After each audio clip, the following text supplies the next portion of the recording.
प्रभु तो कह रहे सब मेरे प्यारे हो, सब मेरे प्रकट किए हुए हो, सब पर मेरी बराबर दया है। समोहम सर्वभूतेषु, समस्त भूतों में मेरी कृपा और मैं दोनों समान रूप से हूं।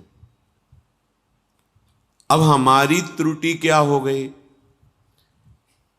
हम इस माया खेल में प्रभु को भूल करके और खेल को सत्य मानकर, खेल के अभिनय को सत्य मानकर अब इसमें दुखी सुखी होने लगे।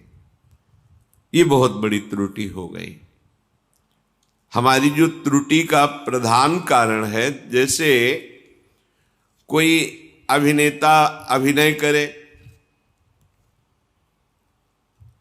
अब जो दर्शक जन हैं, जब विनोद का समय आया तो खूब हंस रहे हैं, लेकिन वो गंभीर मुद्रा में अभिनय कर रहा है।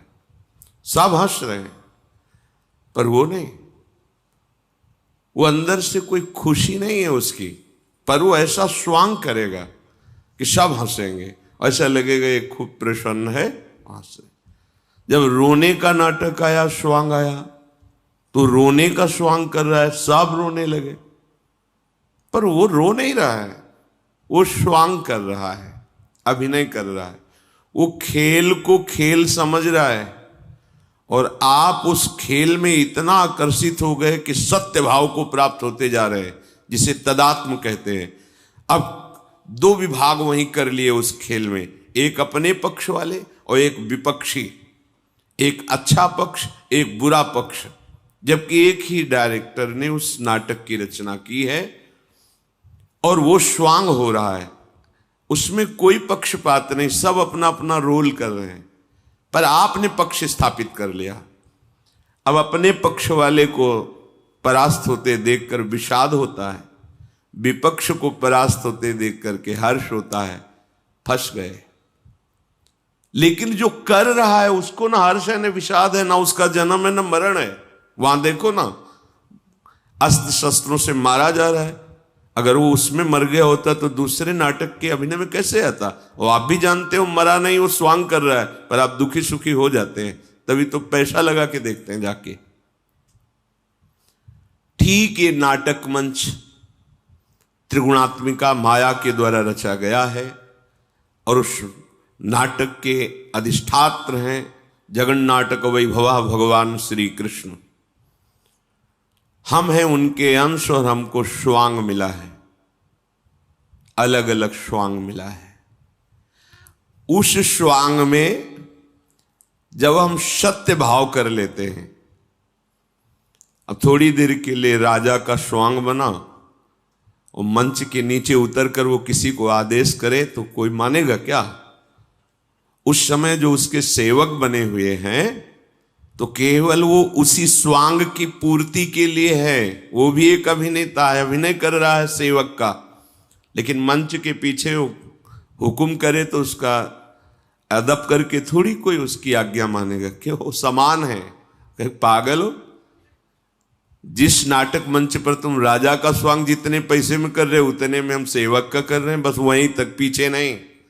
और हम क्या, हमें स्वांग मिला, हम भूल गए स्वांग को, मान लिया सत्य, ये मेरी स्त्री, ये मेरा पुत्र, ये मेरा पति, ये मेरा मकान, ये मेरा धन, ये मेरा पक्ष, ये मेरा विपक्ष, ये दुखी करने वाला, ये सुखी करने वाला, यही बंधन है।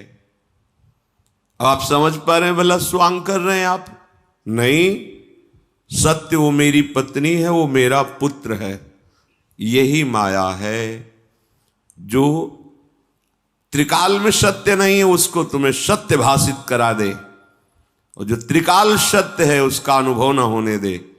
यही भगवान की भ्रमात्मक माया है।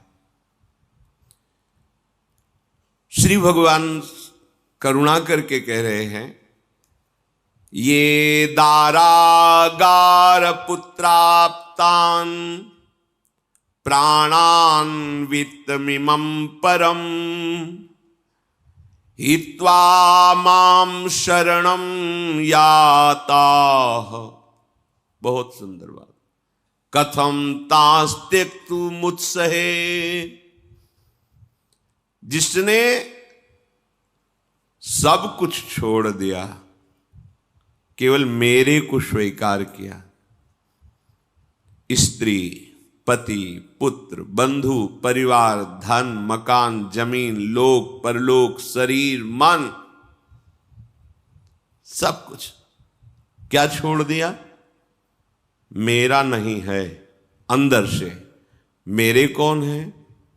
प्रभु हैं। मेरे सिर्फ प्रभु हैं। ये देखो, प्रवचन नहीं है। जब कोई फिसलता है पहले ही प्रभु संकेत कर देते कि भैया सावधान, आगे तुम्हें काई दिखाई नहीं दे रही पर हमें दिखाई दे रही, तुम फिसल रहे हो, सावधान हो जाओ। ये परमार्थ पथ है। यहां से फिसलने के लिए तुम्हें बहुत ज्यादा स्वादिष्ट और कीमती वस्तु दिखाई जाएगी, लेकिन जब तुम उस जगह पहुंचोगे तो वस्तु गायब हो जाएगी। आधी छोड़ पूरी को धावे, पूरी मिले न आधी पावे, मान जाओ। पर उसको लगता है कि ये हम जो कीमती वस्तु प्राप्त करने जा रहे हैं इनको सहन नहीं हो रहा, इसीलिए रोक रहे हैं। सच्ची बात मान लीजिए, वैर विरोध जनित त्याग की यहां बात नहीं कर रहे। वास्तविक आपका कुछ नहीं है, कोई नहीं है। पता नहीं आपको कौन सी अज्ञान की वृत्ति जिससे आपको लगता है आपको कोई प्यार करता है, आपके कोई हैं। हम बचपन से बाबा जी हैं इसलिए नहीं कह रहे, पर वो वृत्ति आती है, वो दृष्टि आती है, तब दिखाई देता है केवल प्रीतम ही प्रीतम है, कोई है ही नहीं। और जिसे किसी को और माना अपना, वहां जब प्रेम का माप डाला तो प्रेम ही नहीं है, केवल स्वार्थ है। केवल अक्षर अक्षर में स्वार्थ है उसके, कहीं कोई प्रेम नहीं। तब लगता है कैसे बावरे जन हैं जो अमूल्य जीवन को अपने निश्चित घर पर पहुंचाने की जगह बाहर भटकते ही चले जा रहे हैं, ऐसे वन में जहां ना विश्राम है, न कोई अपना है और ना कभी किसी भी तरह की शांति है।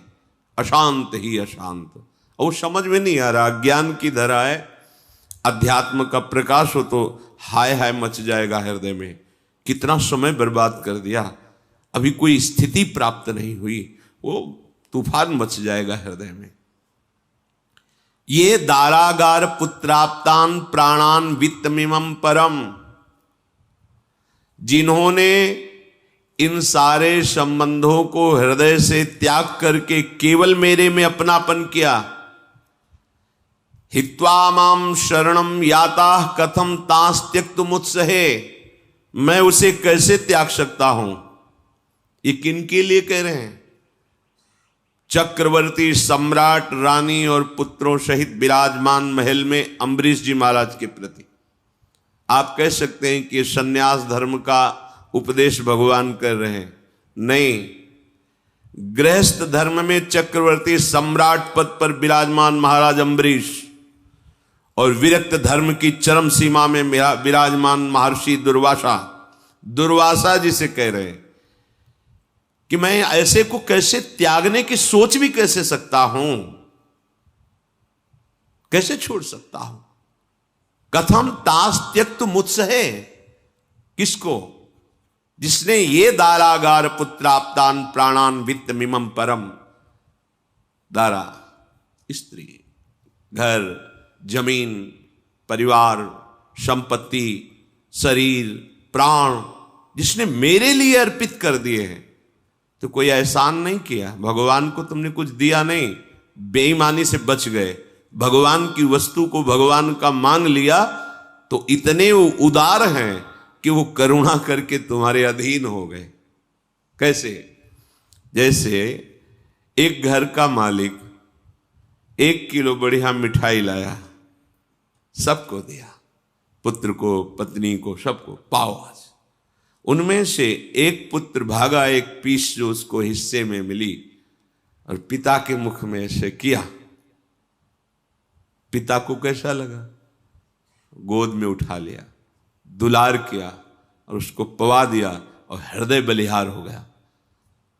तो क्या उसने दान किया क्या पुत्र ने? नहीं, पिता की दी हुई वस्तु को उन्हीं के दुलार में समर्पित किया, तो क्या पिता उसका भोक्ता बन गया क्या? नहीं, पिता अपने हाथ से लेके गोद में बैठा के उसको पवा रहा है, और सब पा रहे हैं, पाए भी रहा है, पर इसे पिता पवा रहा है और हृदय का अद्भुत प्यार उस पुत्र का विशेष उन्नति, विशेष भाव रखेगा।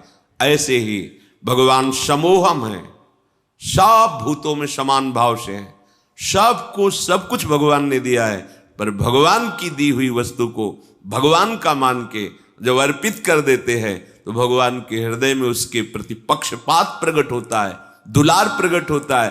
और कह रहे कथम तास्त्यक तुम मुझसे है, मैं उसे कैसे छोड़ सकता हूं?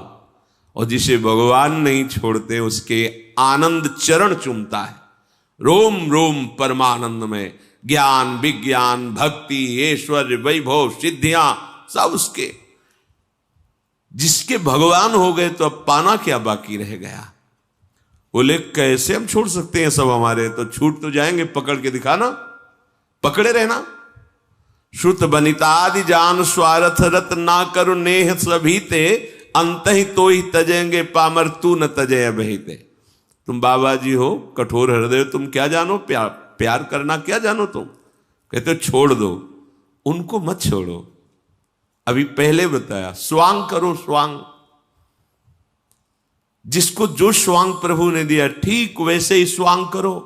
स्वांग में सत्य मत मान लेना कि तुम राजा हो गए, तुम पति हो गए, तुम्हारे पुत्र हैं, तुम्हारा सब स्वांग में होता है। एक बच्चा, एक बच्ची, पत्नी, वो भी सब पेमेंट से है। बच्चा भी, उसको भी पैसा मिलेगा अभिनय का। वो बच्चा नहीं जानता है मेरे मम्मी पापा और हैं, बस मुझे 2 घंटे के लिए इनको पापा बोलना या पिताजी बोलना या मम्मी बोलना है। वो भी जानती है या जानता है। अगर पत्नी का रोल कर रहा है कोई पुरुष श्रृंगार करके तो जानता है बराबर पेमेंट पे हम इन थोड़ी देर के लिए। ऐसे ही हम तो युगल सरकार के हैं। मृत्युलोक में इस माया नाटक मंच पर मुझे स्वांग करने के लिए भेजा गया। करो गुरु का स्वांग, अगर अक्षरशः ठीक स्वांग कर ले गए तो इनाम मिलेगा। तुम करो शिष्य का स्वांग, ठीक स्वांग कर ले गए तो जीवन मुक्त हो जाओगे। तुम करो गृहस्थ का स्वांग, ठीक स्वांग कर ले गए तो जो योगियों की गति होती वही तुम्हारी गति होगी। परेशानी क्या है? स्वांग करना है, पर कौन स्वांग कर रहा है? सब अपनी प्रॉपर्टी मान लिए हैं, सब अपना मान लिए हैं, इसीलिए रो रहे हैं, इसीलिए परेशान हो रहे हैं। अब शास्त्र की बात तुम्हारी समझ में नहीं आती क्योंकि समझने लायक बुद्धि नहीं रह गई। मोहग्रस्त बुद्धि शास्त्र भाषा को नहीं समझती, संत वचनों के हार्द को नहीं समझती है। ओ तो कह रहे थे ये दारागान पुत्राप्तान प्राणान वित्तमिमं परम, सब छोड़ दो बाबा जी बन जाओ। कहीं ऐसा नहीं लिखा, यहां कहीं नहीं लिखा कि तुम बाबा जी बन जाओ। बाबा जी से ही भगवान कह रहे हैं। दुर्वासा जी वलकल की लंगोटी लगाए हुए हैं, उनसे कह रहे हैं कैसे छोड़ सकता हूं। साधो हृदयम मह्यम साधु नाम हृदयम तुहम मदन्यते न जानंती नाहम तेभ्यो मनागपि। साधु से कह रहे वो साधु है जो महल में बैठा हुआ है। साधु से कह, उनको क्या कहा? उनको कहा विप्र कह के संबोधन किया, द्विज कह के संबोधन किया। अहम भक्त पराधीनो हसुतंत्र इव द्विज। दुर्वासा जी को द्विज और अम्बरीश जी को कह रहे हैं साधो हृदयम मह्यम साधु नाम हृदयम तुहम। वो मेरा हृदय वो साधु है और मैं उसका हृदय हूं।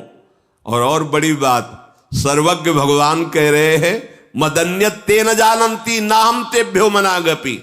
वो मेरे सिवा किसी और को नहीं जानता, तो मैं उसके सिवा किसी और को नहीं जानता। तुम क्या हो? जाओ उसी के चरण पकड़ो जाके, अगर सुदर्शन से बचना चाहते हो। बहुत बड़ी बात है। ये जो लोग बहानेबाजी करते, मैं गृहस्थ हूं, मेरे से भजन नहीं होता, मैं बहुत परेशान हूं, समझो तुम तो 2-4 लोगों का पालन करते हो। वो चक्रवर्ती सम्राट है, राज्यों का भरण पोषण कर रहे हैं। वो ऐसा नहीं कि राजकाज नहीं कर रहे। भरत जी जैसा प्रेमी अद्वितीय सिंहासन पर भगवान की पादुका विराजमान करके आज्ञा लेकर, चक्रवर्ती सम्राट पद है महाराज दशरथ का, उस पे राघव की पादुका विराजमान करके और आपका जीवन कैसा है, भरत जी का जीवन कैसा है? ये बहानेबाजी नहीं चलती। परमार्थ में, प्रेम में, सत्य वस्तु की प्राप्ति में ये बहानेबाजी नहीं चलती। हम तो गृहस्थ हैं, हमारा तुम्हें छूट दी गई पापाचरण की, विषय भोगों की छूट दी गई है क्या?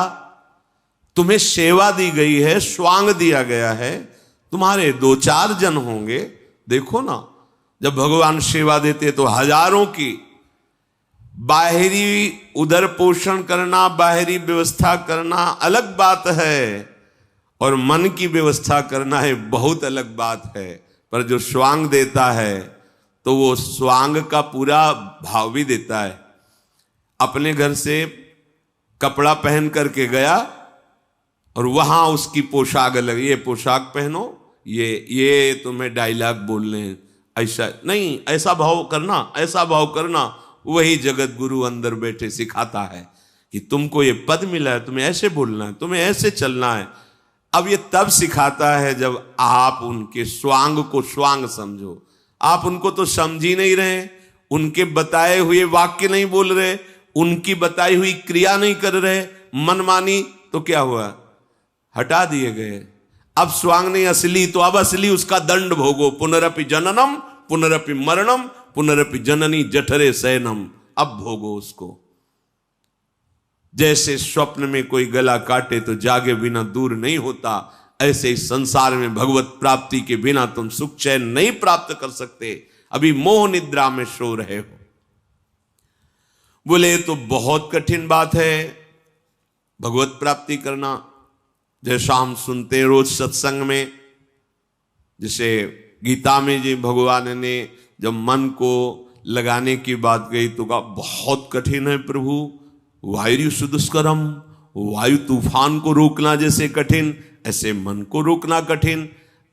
कैसे रुकेगा? भगवान ने कहा अभ्यास और वैराग्य। वैराग्य बिल्कुल तुम्हें परेशान नहीं होना। वैराग्य का मतलब वस्त्र का परिवर्तन ही केवल नहीं है। वैराग्य का मतलब भूखे रहना नहीं है। वैराग्य का मतलब चौड़े पे बैठना नहीं है। वैराग्य का मतलब है शरीर सहित जितने माने हुए संबंध हैं वो प्रभु के चरणों में समर्पित कर देना, राग रहित हो जाना। सच्चा वैरागी वही है जो अपना कुछ नहीं मानता है, वो चाहे विरक्त हो चाहे गृहस्थ हो। देखो ना, विभीषण जी रावण के महामंत्री हैं, छोटे भाई हैं, बड़ा वैभव संपन्न महल है, लेकिन भगवान उनसे कह रहे तुम सारीखे संत प्रिय मोरे, धरऊ देह नहीं आन नहीं हो रे। तुम्हारे जैसे संतों के लिए ही मैं अवतार धारण करता हूं। बलियारी ये बात मन में सोचना कि अब हमारे लिए भगवत प्राप्ति बहुत कठिन है, क्योंकि वायु सुदुष्करम, मन को रोकना। तो अभ्यास और वैराग्य, वैराग्य समझ लीजिए तो कोई परेशानी। वैराग्य, हम लोगों ने कुछ वैराग्य की मान्यताएं मान रखी है। भूखे रहना, शरीर को सुखा देना, ये न खाना, वो न, मतलब ऐसी कुछ धारणाएं बन गई कि एक वैरागी एक कोई मतलब अलग वस्तु है। नहीं, जथा लाभ संतोष सदा काहो सो कछु न चाहोगो। एकमात्र प्रभु का भरोसा, वो जैसी परिस्थिति में रख रहे वैसी परिस्थिति में रहते हुए जो स्वांग दिया है, जो तुम्हें सेवा दी है, वैसे ही करते हुए उनका स्मरण करो। भगवत प्राप्ति पक्की। अपना क्या है यहां, बस ये बात समझनी। जैसे सूक्ष्मता से समझो, जब हम मां के गर्भ में थे और वहां से आए तो कौन सा कपड़ा हमारे शरीर में था, कौन सा आभूषण था, कौन सी वस्तु के हम मालिक थे, क्या हमारा था? कुछ नहीं। बिल्कुल नग्न अवस्था में पैदा हुए थे। और जो शरीर था उसकी रचना अंदर गर्भ में भगवान ने की थी। बाहर जहां आए तो अब हम अपना मानना शुरू किया। मां, पिता, भाई, घर, संपत्ति, पत्नी, पुत्र बढ़ते चले गए। और ये समझ नहीं पाए कि फिर वैसे ही इस शरीर का नाश कर दिया जाएगा, फिर वैसे ही अगला जन्म। ये क्या नाटक चल रहा है, कब तक चलेगा? विचार नहीं करते, बंधते चले जाते हैं। ये हमारा है। तो जब मां के गर्भ से निकले थे तो क्या लेके आए थे तुम? क्या, कौन सा वस्त्र, कौन सी पोशाक, कौन सा आभूषण, कौन सा संबंध, क्या? थोड़ी देर निकलने के पहले ही भगवान से बातचीत की थी। एक बार निकाल दो, बस निकलते ही मैं जाकर ऐसा भजन करूंगा कि दोबारा मां के गर्भ में ना आना पड़े। भगवान कपिल देव जी जीव की गति का वर्णन करते, तब उसमें आता है। तो भूमि परत भा ढाबर पानी, तिम जी वही माया लपटानी। जैसे आकाश से निर्मल जल गिरा, भूमि में गंदा हो गया, वैसे फिर गंदा हो गया मन। ये माँ पिता भाई बंधु परिवार सब फिर वैसे स्वीकृति हो गई जो हमारी दुर्गति का कारण है। अब हम इनको कैसे त्याग सकते हैं? तो तुम्हारे हैं कौन? अरे बावरे, जब ये फिर शरीर छूटेगा तब फिर अकेला होगा, फिर कोई नहीं होगा, फिर शरीर मिलेगा, फिर यही प्रपंच होगा। ऐसे करोड़ों जन्म हो गए। विचार तो कर, हम इनको कैसे छोड़ सकते? तो पीछे जन्म के माता पिता भाई बंधु तुम्हें याद है क्या? रोज एक दीर्घ नया स्वप्न है, ये शास्त्रीय भाषा है। ये तुम्हारा जो नया जन्म है, ये एक बड़ा स्वप्न है। फिर सो गए वो मृत्यु, फिर जगह नया स्वप्न, नया घर, नई दुकान, नया मकान, नए रिश्ते, नए नाते, फिर सो गए, फिर नया। कब तक ये चलता रहेगा? पुनरपि जननम पुनरपि मरणम पुनरपि जननी जठरे शयनम। बोले ऐसा क्यों बोल रहे हैं ये सब लोग? ये बड़ा कठिन है भगवत प्राप्ति। विषयेन्द्रिय संयोगात् द्यतदग्रे अमृतोपमं परिणामे विस्मयो तत्सुखम राजसं स्मृतम। क्योंकि इन्होंने रजोगुणी स्वभाव स्वीकार कर लिया और भोगों में सुख मान रहे हैं। जिसके प्रारंभ में अमृत जैसा लगे, उसका परिणाम विष जैसा लगेगा। इंद्रिय संयोगात, विषयेंद्रिय संयोगात। जिस भोग में, देखो भगवत प्राप्ति के मार्ग में चलने में एक विष जैसा लगता है। सुबह 2 बजे जगना होता है,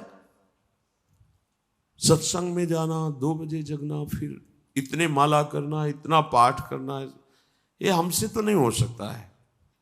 हां, नहीं हो सकता है, क्योंकि यद तज्ञ विषमेव, शुरुआत जिसकी विष जैसी लगती, परिणामे अमृतोपमम। तुम्हें अच्छा क्या लगता है?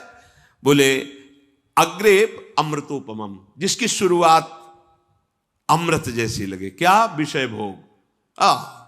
कृत्य हो जाऊंगा अगर ये भोग मिल गया। परिणामे विषमेव तत्सुखम राजसम स्मृतम। ये रजोगुणी बुद्धि भोगों में सुख की भावना कराकर हमें विष पिलाती चली जा रही। ऐसा अहम का विष, कर्ता भोक्ता विष बैठ गया कि अभी अध्यात्म की बातें ऊपर से निकल जाती, समझ में ही नहीं आता। समझ में तब आए कि सोच के आए कि अमुक कार्य हो जाए, और हो गया। अरे बोले बड़े सिद्ध बाबा हैं, बड़ा चमत्कार है। और फंसो। जितना था उसमें तो तुम्हें सांस लेने को नहीं दिया माया ने एक बार भी, राधा बोलने का अवसर। अब और मिला तो और फंसो उसमें। अरे प्रभु से मनाओ, संतों से मनाओ कि मेरी बुद्धि शुद्ध हो जाए। सबसे बड़ा धन बुद्धि ठीक निर्णय करने लगे, बुद्धि पवित्र हो जाए, आप कृतकृत्य हो जाओगे। एक शब्द याद कर लो, बाहरी किसी वस्तु व्यक्ति स्थान से आपको कभी भी तृप्ति और आनंद नहीं मिल सकता। जब मिलेगा तो यहां मिलेगा, यहां मिलेगा। ढूंढ लो, खोज लो, भाग लो जहां तक भागना है, कर लो जो करना है। तुम चाहे अपने तौल के बराबर सोना चांदी पहन लो, चाहे जितना वैभव एकत्रित कर लो, सुख वहां नहीं यहां है। और यहां सुख मिलता है हृदय में, हृदय बिहारी भगवान में स्थित होने पर। ठीक बात समझ लो। जब तक तुम भगवान का भजन करके भगवान में स्थित नहीं होगे, तब तक तुम्हें कभी भी सुख शांति नहीं प्राप्त हो सकती। बोले तो ये जो भजन है ये बड़ा कठिन जान पड़ता है, कोई सरल उपाय है आपके पास?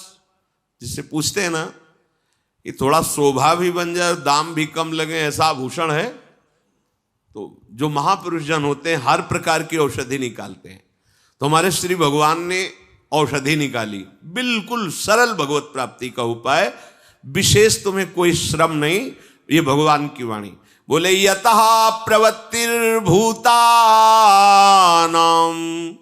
येन सर्वमिदं ततं स्व कर्मणा तमभ्यर्च सिद्धिं विन्दन्ति मानवः।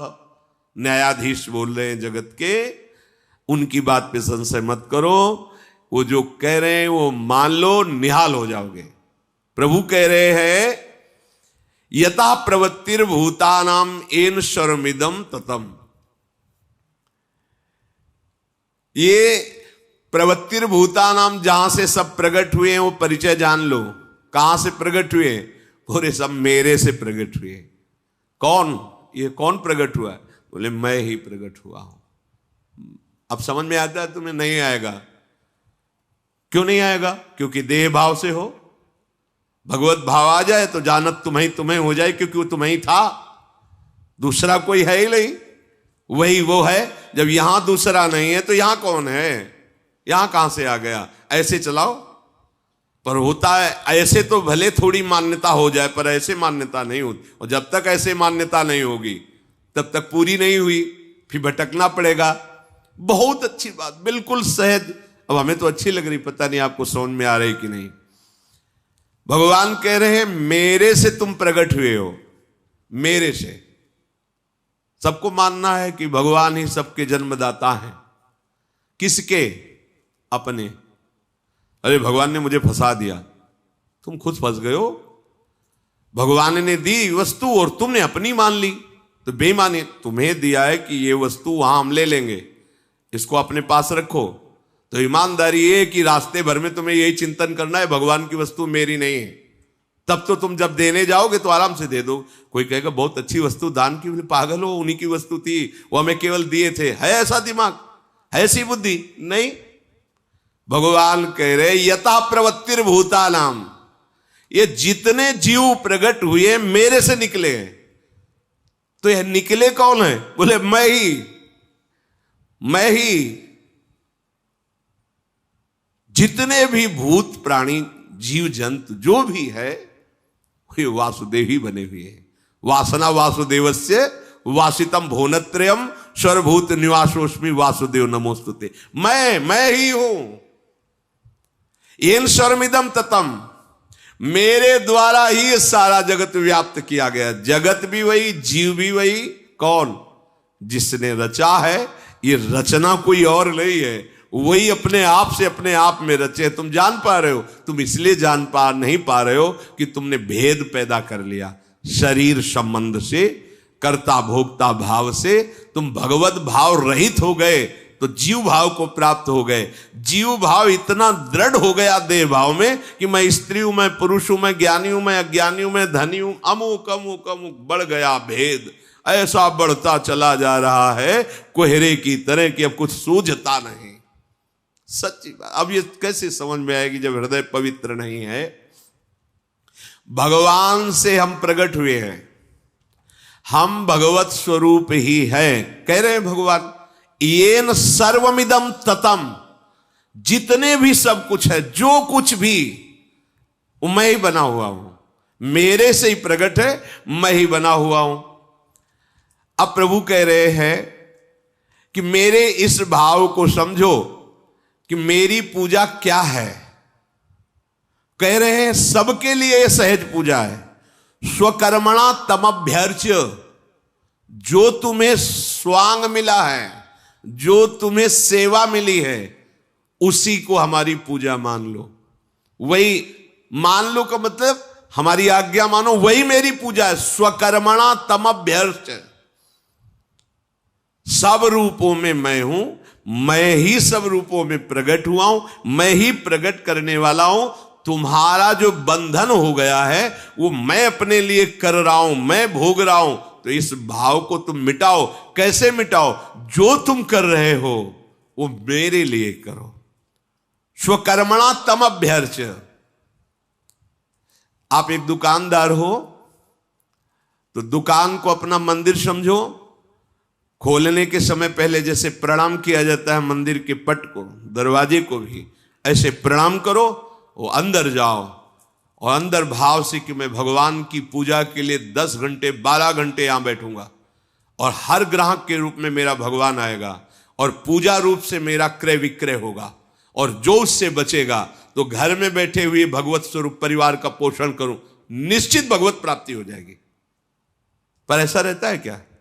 नहीं रहता। मेरी दुकान भगवान की काहे की है? हां बचेगा कुछ ज्यादा, कुछ मान लो 10 20 50 लाख बेईमानी से बच जाएंगे, 1,50,000 वृंदावन जाएंगे, साधु महात्माओं को दे देंगे, वो पाप नष्ट हो जाएगा। वो है तो मेरी दुकान है ना, मेरी प्रॉफिट है ना, वो मेरी पत्नी है ना, मेरा बेटा है ना, तो कर्म किसके हुए? तेरे। तो भोगना किसको पड़ेगा? तेरे को।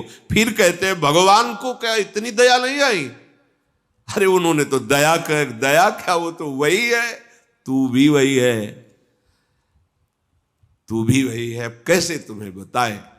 महावाक्य तत्वम आशी, एक केवल स्वांग के लिए तुम आए हुए हो प्यारे। बिल्कुल बिल्कुल 100 में 100%, 1 भी % तुम में मिलावट नहीं है।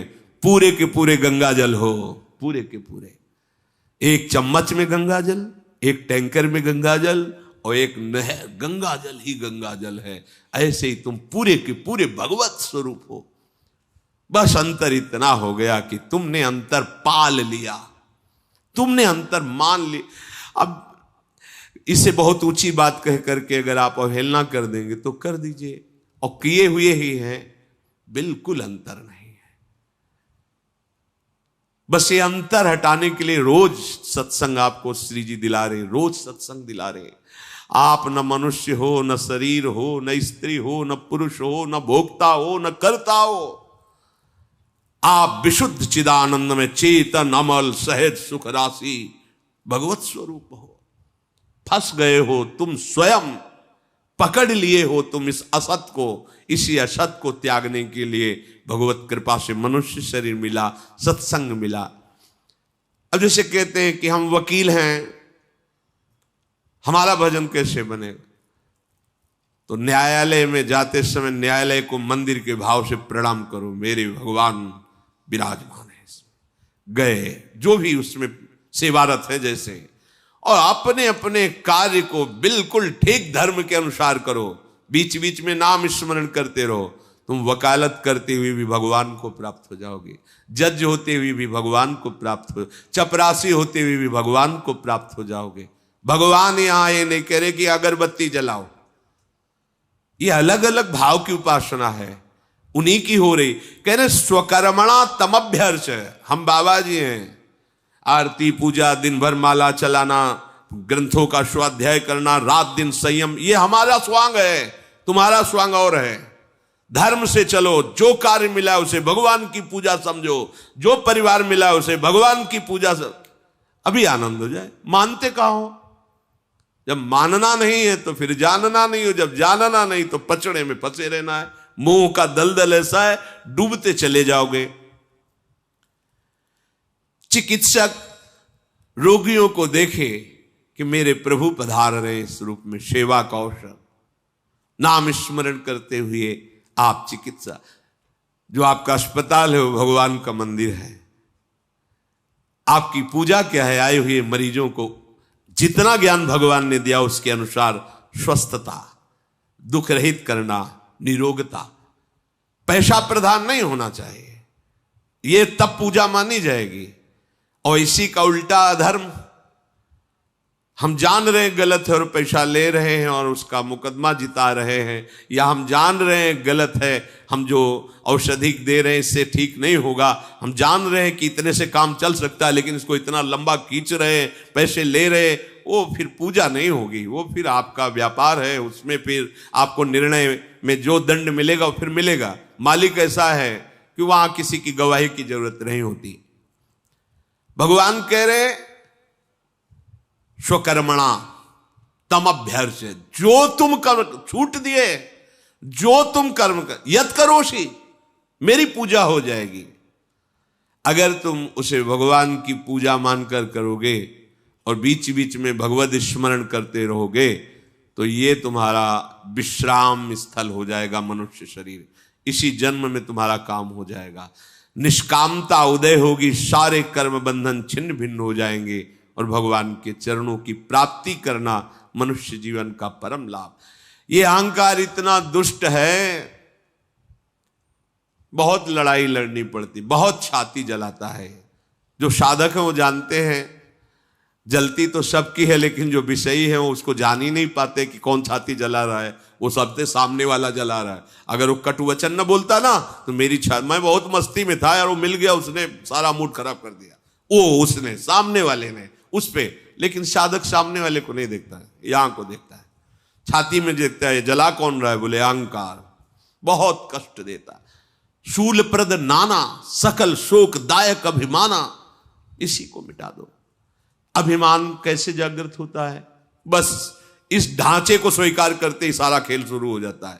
मैं बस इसमें सबसे ज्यादा खतरनाक राग इसका है, तो सब कुछ छोड़ के तो भाग पड़ते हैं, लेकिन इसका राग नहीं छूटता तो बैरागी नहीं कहलाते हैं। जो इसका राग छोड़ दे वो भागे या ना भागे, काम उसका हो गया। और बड़ा कठिन है देह राग त्याग करना हमारे लिए, पर गुरु वचन और भगवान नाम में इतने सामर्थ्य है कि राग विध्वंस हो जाएगा। धैर्य पूर्वक जैसा सुना वैसा मनन करो, वैसा ही आचरण करो, तो इसी जन्म में विश्राम मिलेगा।